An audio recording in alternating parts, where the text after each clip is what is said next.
Bismillahirrahmanirrahim. Assalamualaikum warahmatullahi wabarakatuh. Alhamdulillahi rabbil alamin. Allahumma salli ala sayyidina Muhammad wa ala ali sayyidina Muhammad. Sahabat, teman-teman yang beriman yang insyaallah dirahmati oleh Allah Subhanahu wa taala.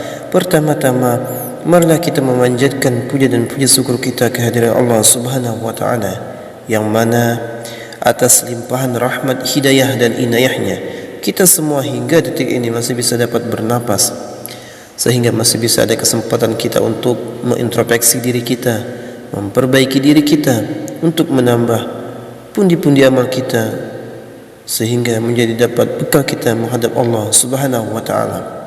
Kemudian salawat beriringkan salam selalu kita sampaikan, kita curahkan kepada junjungan kita, Nabi agung kita, Nabi Muhammadin sallallahu alaihi wasallam.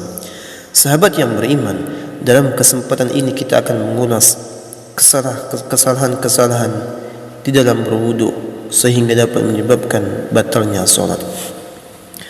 Wudu adalah aktivitas yang memiliki kedudukan sangat penting dalam ajaran agama Islam, sebab wudu menjadi syarat bagi muslim sebelum menunaikan solat. Solat sendiri adalah ibadah yang sangat mutlak dilakukan oleh hamba Allah Subhanahu wa taala. Hal tersebut berarti menjelaskan bahawa wudu yang tidak sah maka secara otomatis akan membatalkan solat. Ini juga tertuang dalam sabda Rasulullah sallallahu alaihi wasallam, tidak diterima solat yang dilakukan tanpa wudu, dan tidak diterima sedekah yang berasal dari harta yang didapat secara tidak halal. Hadis riwayat Muslim. Guna menghindari hal tersebut, sudah selayaknya umat Islam memahami tata cara wudu yang baik dan benar. Selain itu, perlu juga memperbaiki dan menghindari beberapa kesalahan yang mungkin dilakukan saat mengambil air wudu. Apa saja kesalahan tersebut? Berikut ini 10 penjelasannya.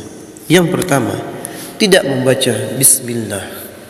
Islam mengajarkan umatnya untuk selalu membaca bismillah saat memulai sesuatu hal, termasuk ketika wudu. Ternyata ini memiliki kedudukan yang penting. Rasulullah SAW bersabda, tidak sempurna wudu seseorang yang tidak membaca basmalah. Hadis riwayat Ahmad. Kemudian yang kedua, tidak sempurna membasuh anggota tubuh yang wajib dalam wudu. Tidak sempurna membasuh anggota tubuh yang wajib disiram air wudu menjadi kesalahan yang harus dihindari karena dapat menyebabkan batalnya wudu. Khalid bin Mi'dan dari sebagian istri-istri Rasulullah SAW meriwayatkan suatu hadis.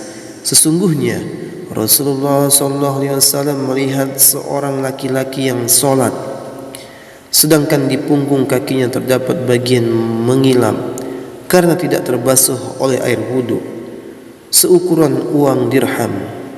Maka Nabi menyuruhnya untuk mengulang wudunya. Hadis riwayat Imam Ahmad dan Abu Dawud. Kemudian yang ketiga, membasuh anggota tubuh lebih dari jumlah yang ditentukan. Selain tidak sempurna membasuh anggota tubuh yang wajib disiram air wudu, perlu juga memperhatikan kuantitas melakukannya.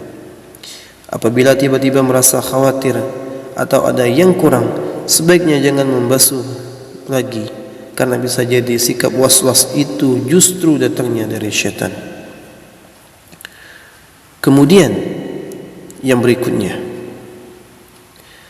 boros air. Agama Islam juga mengajarkan umatnya untuk tidak berlebihan atau boros, termasuk dalam hal berwudu. Rasulullah SAW bersabda, janganlah kalian boros dalam penggunaan air.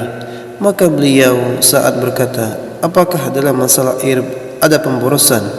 Beliau bersabda, iya, walaupun kamu berada di sungai yang banyak airnya. Hadis riwayat Ahmad.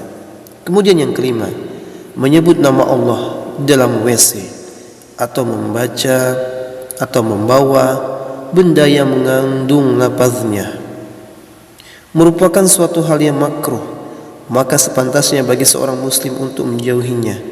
Berdasarkan riwayat dari Ibnu Umar radhiyallahu anhu, beliau berkata, ada seorang lelaki yang berlalu sementara Rasulullah SAW sedang kencing. Maka orang itu pun mengucapkan salam, tapi Nabi tidak membalas salamnya. Hal ini karena menjawab salam adalah termasuk zikir. Hadis riwayat Muslim. Kemudian yang keenam, mencuci dubur setelah buang angin. Tidak ada istinja atau mencuci dubur ketika buang angin. Hal itu hanya berlaku saat buang air kecil dan buang air besar. Maka tidak disyariatkan bagi orang yang buang angin untuk beristinja sebelum berwudu, sebagaimana yang dilakukan oleh sebagian orang.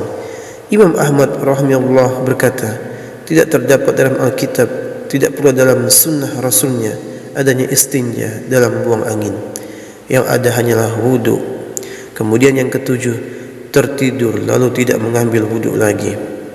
Sebagian orang yang tertidur di masjid, kemudian apabila iqamat dikumandangkan, dibangunkan oleh orang di sebelahnya, lalu langsung bangkit solat tanpa berwudu lagi, itu adalah salah kafrah. Orang yang seperti ini wajib baginya untuk berwudu karena dia lelap dalam tidurnya. Namun kalau dia sekadar mengantuk dan tidur ringan sehingga masih mengetahui siapa yang ada di sekitarnya, maka tidak wajib baginya untuk berwudu lagi.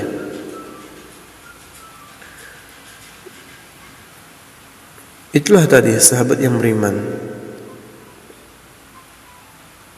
kesalahan-kesalahan kita saat masih melakukan wudu.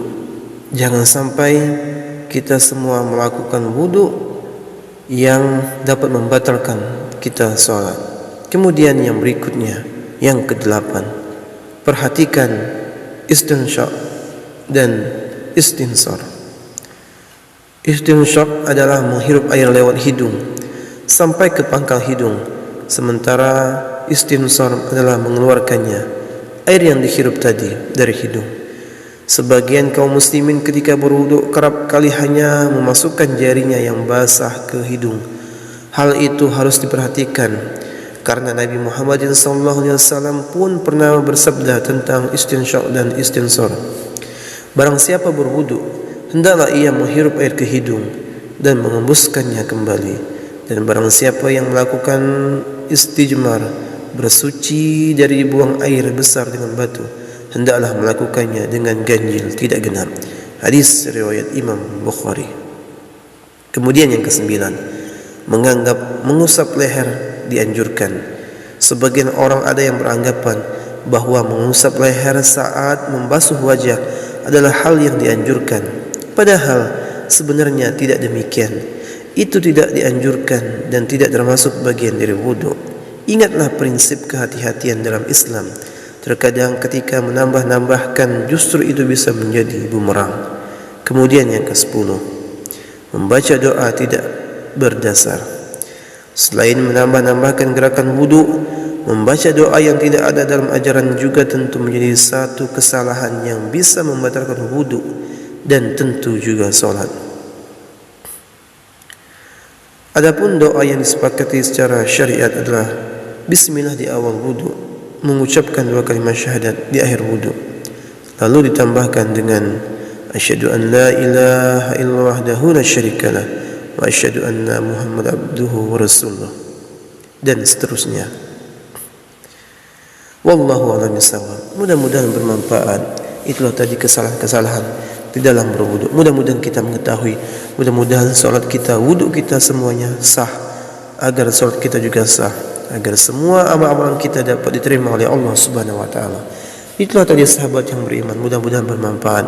Saya akhiri. Wassalamualaikum warahmatullahi wabarakatuh.